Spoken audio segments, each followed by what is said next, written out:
Yep. Good morning. Time for a Georgia video.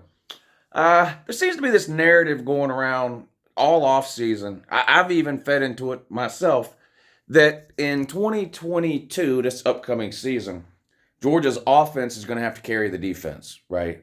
We're not going to rehash last year. I mean, it was clearly a defensive team, right? Not that the offense was terrible. Georgia offensively last year scored 38 points per game. That was good for 10th in the country. 38 points a game, 10th in the country. Defensively, they gave up 10 points a game, first in the country. So a difference of 28 points there.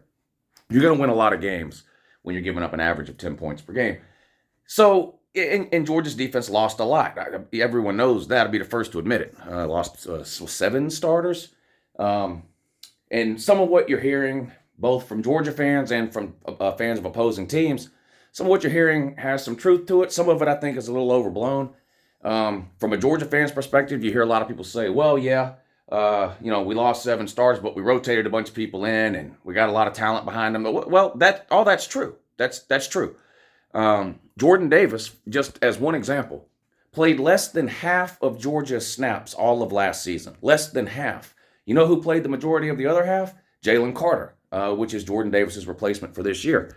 And you hear some Georgia fans say, Jalen Carter's better than Jordan Davis. I'm going to have to see that to believe it. I know Jalen Carter's great. First round pick, 90% sure there.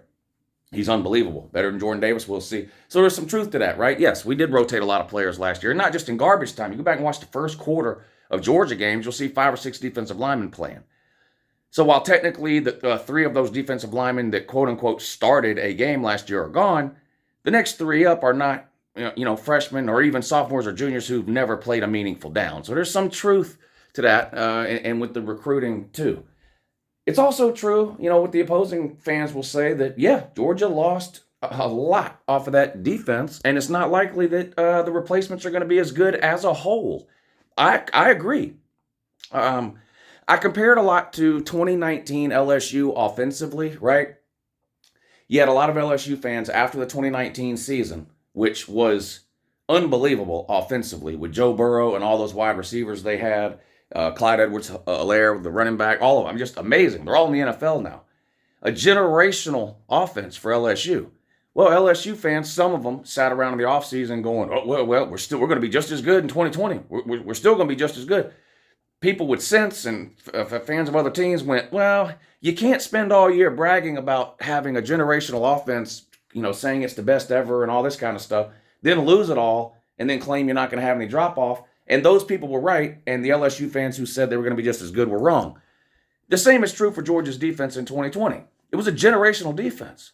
Whatever defense Georgia puts on the field in 2022 is not going to be as good as 2021. It's just not. There is going to be a drop-off. So the question becomes, how much of a drop-off is there going to be?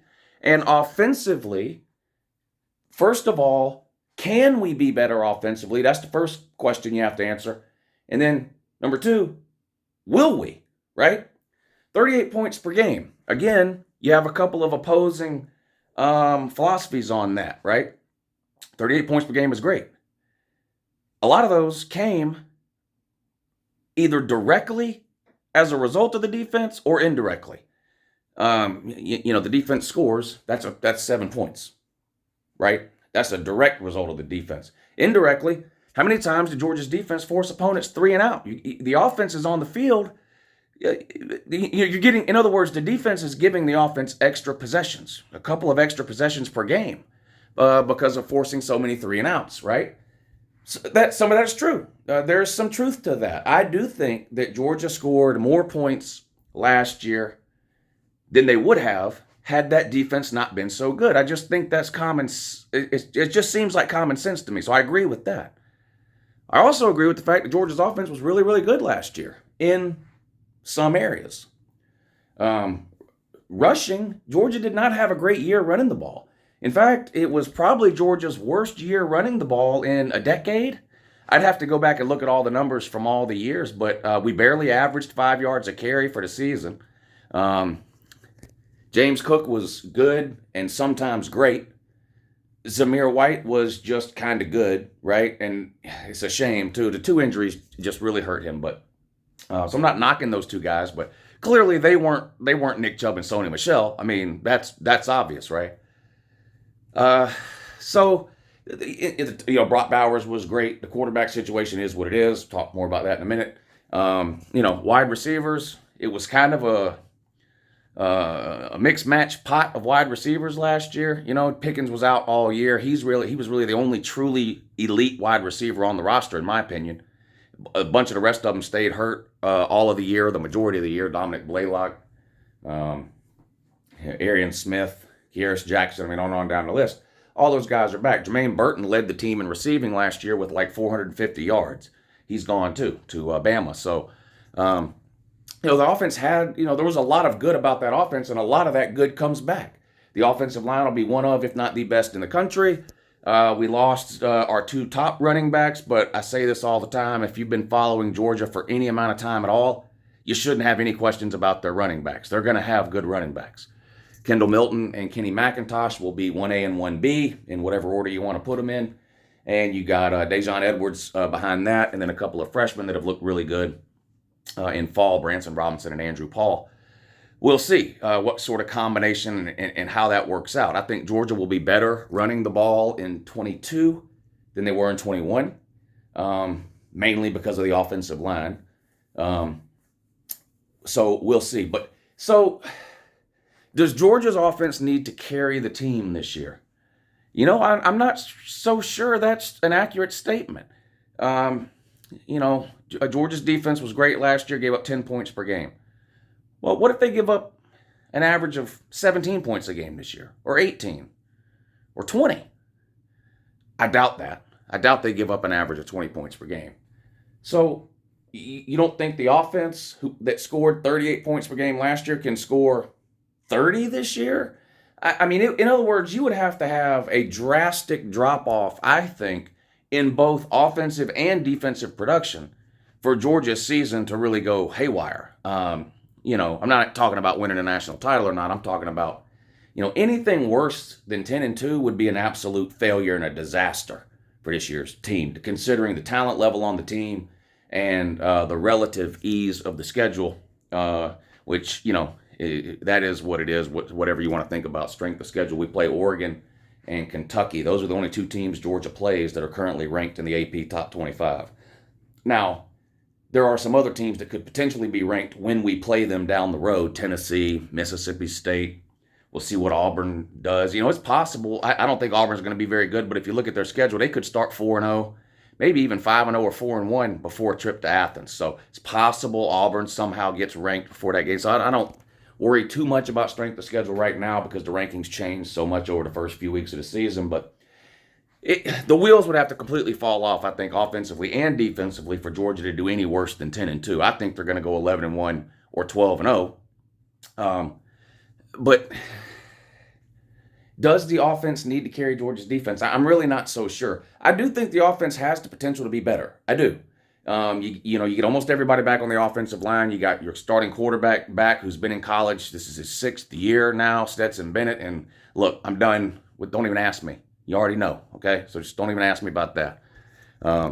Wide receivers, yeah, we lost George Pickens, who was no doubt our most talented wide receiver last year. I think he had 4 catches all year. So what really are we losing by losing George Pickens? Not much. We lost our leading receiver in terms of yardage, Jermaine Burton, to Bama. But we had, 5 receivers that had between 400 and 500 yards. It just so happened that Burton had the most of those 4 or 5 at 453 or something like that. Jermaine Burton's a great wide receiver. Well, no. He's a good wide receiver. He's not great. He's not Jamison Williams from Alabama last year or any of the Ohio State wide receivers or whatever. But he's really good.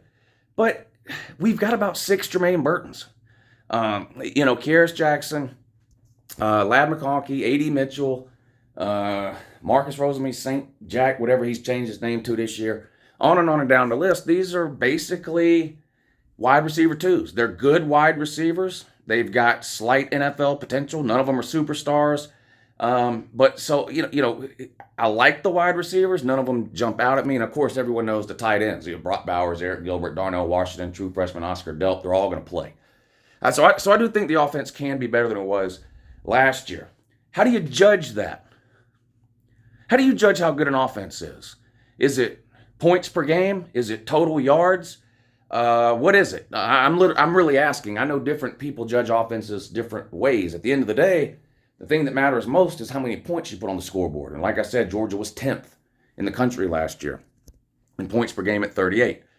With the asterisk that, yes, I agree that some of those points were due to the defense because the defense, forcing 3 and out. So whatever. People rave about Tennessee's offense. Well, Tennessee scored 39 points per game. Georgia scored 38. So not a huge difference there.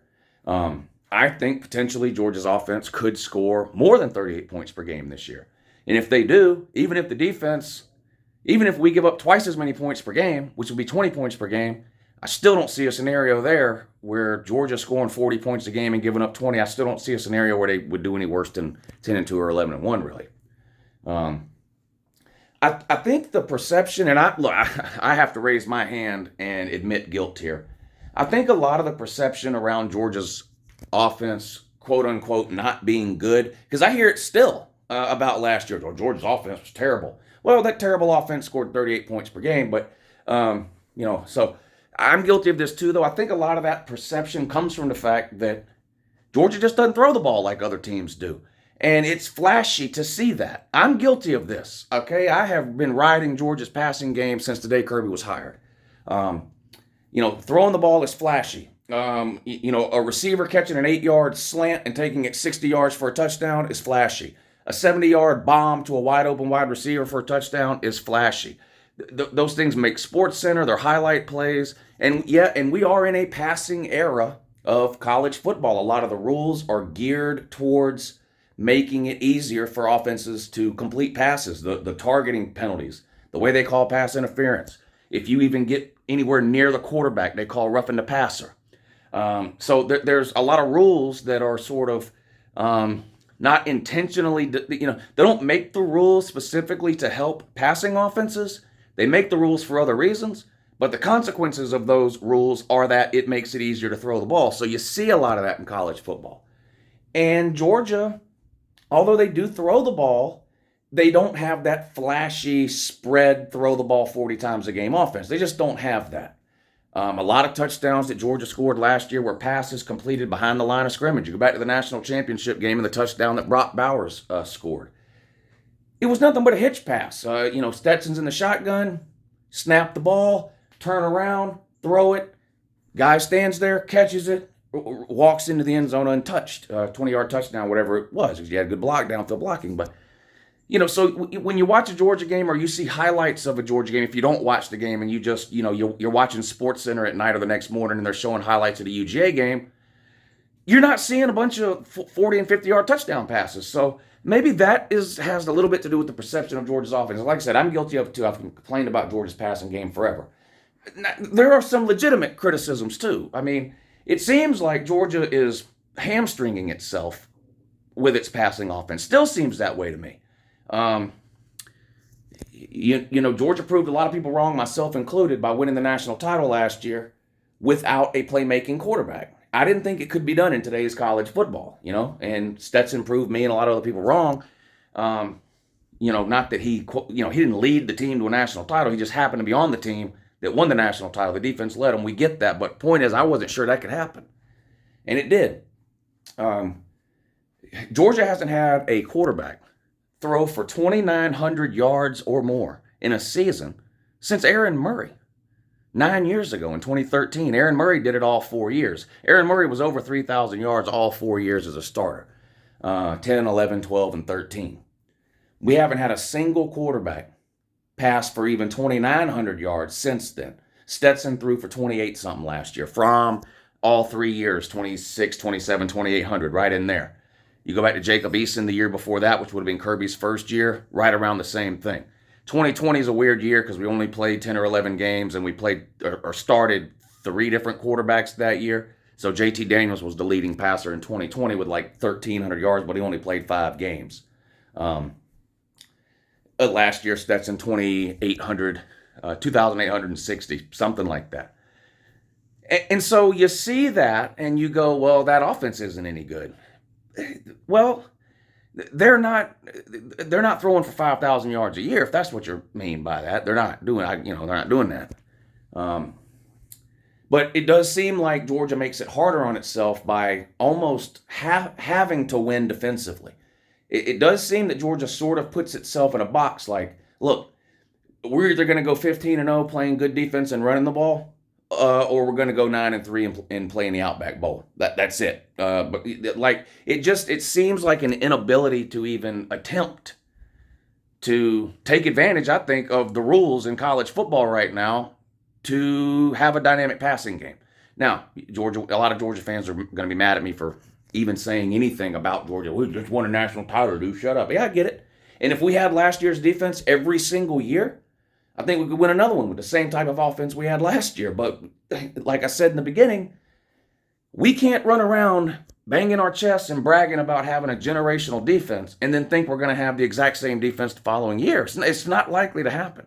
The defense is likely to not be as good as last year. So where do you make that up? Well, the area on Georgia's offense, to me, with the most room to improve is the passing game. Now, here's why I'm a little skeptical about that happening. Every single offseason since Kirby got hired, it's the same song and dance from him, from offensive coordinators, from fans, from the professional Georgia commentators on YouTube and other places. This is the year. This is the year they're going to open it up. I remember 2018. Fromm was a freshman last year, so they had to throttle everything down. They hiding the playbook and all this shit. 2018 is going to be the year. Well, he came out in 2018 and did the same thing he did in 2017, 2,700 yards. 2019, third year's the charm. Third year's the charm for Fromm. They're going to open it up. They're going to throw it downfield. This receiver, that receiver, blah, blah, blah, blah, blah. Worst year he ever had, 2019. It just didn't happen. 2,700 yards again. On and on and on it goes. So, every offseason, this is going to be the year. I hope this is the year. I'd love to see. Look, regardless of what anybody, myself included, thinks about Stetson Bennett, if Stetson Bennett starts and plays the entire year and throws for 3,500 yards, Georgia's going to be in the playoffs. That's just a fact. That's the one area where Georgia has been hamstrung the most, I think, is quarterback play in the passing game. And look, it's not like 3,500 yards is some insane amount. There was almost 30 quarterbacks just last year in college football that threw for over 3,000 yards. We've had two in the last 20 years, Matt Stafford and Aaron Murray. So we'll see. I like Georgia's offense. I think there's a ton of potential there. I was about to say something about Stetson Bennett. I'm just not going to say it. I'm just not going to do that to myself this year. I'm just not. I'm not going to do that to myself this year. Stetson Bennett's quarterback, period. That's all there is to it. So, does Georgia's team have to be carried by the offense this year? I don't think so. Could the offense carry Georgia in a game or two if it needed to? It could. It could. We'll see if it will. This has been, if you go back and you look at the majority of games Georgia has lost over the last 4 or 5 years, it's been the games where the defense didn't play well and the offense didn't have the ability to bail the defense out. There's a lot of Georgia games I've watched and you've watched over the last 5 years where the game is over and you go, well, defense won that game. It's hard to find a game a Georgia game in the last 5 years where you watch it and go, well, offense won that game. The Rose Bowl in 2017 would be an obvious example of the offense winning the game, right? The overtime game against Oklahoma. Yes, the offense won that game against the 130th ranked defense in America that year, Oklahoma. But, you look at our losses to Alabama, offense can't score in the second half. You look at our two losses to LSU, one in the regular season, one in an SEC championship game. Offense couldn't score. It's just the same story. We need an offense that if the defense has a down day, the offense can overcome it. Go look at the SEC championship game, Georgia versus Alabama. Defense had an off day. Offense couldn't bail it out. Stetson just turned the ball over, and we couldn't do anything offensively. And it's hard for your offense to bail your defense out if you don't have a playmaking QB. That's just what it is. So, Georgia has a plan, a way they like to win, a way they like to do things, and when it works really, really good. And Kirby looks like a genius. And in those years, Georgia's going to be in the playoff race at the end of the season. When that plan goes awry, there's no backup plan. At least so far, the offense has not had the ability to carry Georgia so far under Kirby Smart's since Kirby Smart has been there. So we'll see what happens in 22. My kind of take on it. Okay, so Georgia had the best defense in the country last year. Maybe this year they have the 8th best. I mean, I'm kind of curious. Without trolling, which is hard for some of you to do. Okay, Georgia had the number 1 ranked defense last year. What do you really think they're going to have this year? Don't tell me 25. I just don't believe you think that. So what? They're going to have the 7th, 8th, 9th best defense this year? 3rd, 4th? What do you think? Georgia scored 38 points per game last year, 10th in the country. So you think because we lost James Cook and at running back and Nakobe Dean at linebacker, that now this year we're going to score 28 points per game? Tell me, I'm seriously asking. I think Georgia's defense will not be as good as last year's, but will most likely probably still be top 10. I think the offense has the potential to be even better than last year overall. I still have a question about, what would happen if the offense needed to bail the defense out in a big game. I do still have that question, and nothing's going to answer that question except me seeing it. So no way to answer that until until I see the defense have a bad day and Georgia gets behind by two scores or 17 points or whatever to somebody, and can the offense come and bail you out? Anyway, it's been a while since I made a video specifically about UGA, and I've just, we're getting close to the season now, and I've heard a lot of people talk about this, Georgia's defense versus Georgia's offense, kind of back and forth debate, so I figured I'd give you my 2 cents worth. Have a great day.